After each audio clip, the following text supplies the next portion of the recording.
بسم اللہ الرحمن الرحیم۔ گیدڑ کا سرٹیفکیٹ۔ ایک گیدڑ تھا، اس کو چھپے ہوئے کاغذ کا ایک ٹکڑا کہیں سے مل گیا۔ وہ کاغذ کے ٹکڑے کو لے کر جنگل میں پہنچا اور سب گیدڑوں کو جمع کر کے کہنے لگا کہ ہم کو حکومت کی طرف سے یہ سند ملی ہے، یعنی سرٹیفکیٹ۔ اب ہم کہیں بھی کسی قصبے یا گاؤں میں جائیں، ہم کو کتے نہیں بھونکیں گے۔ دوسرے گیدڑوں نے کہا، ہم کو کیسے یقین آئے کہ ہمیں کتے نہیں بھونکیں گے؟ تو اس گیدڑ نے کہا، یہ میرے پاس لکھا ہوا موجود ہے، تم کو یقین نہیں آتا تو اس سند کو پڑھ لو جو ہم کو حکومت کی طرف سے ملی ہے۔ دوسرے گیدڑوں نے کہا کہ ہم پڑھنا نہیں جانتے۔ اس گیدڑ نے کہا، اگر آپ صاحبان پڑھنا نہیں جانتے تو میری بات پر یقین کر لو۔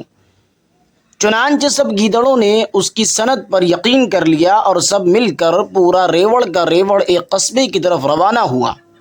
جب قصبہ قریب آ گیا اور کتوں کی نظر گیدڑوں پر پڑی تو پورے قصبے کے کتے ان گیدڑوں کی طرف دوڑ پڑے۔ کتوں کو دیکھ کر گیدڑوں میں بھگدڑ مچ گئی اور جس گیدڑ کے پاس سند تھی وہ سب سے آگے آگے بھاگا جا رہا تھا۔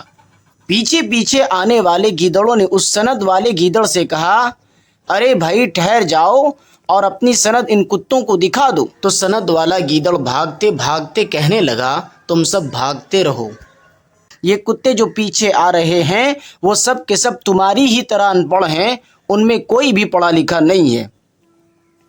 فائدہ: ہمارے ملک ہندوستان میں بریلوی فرقے کے گیدڑ جیسی سند رکھنے والے مولویوں کا یہی حال ہے۔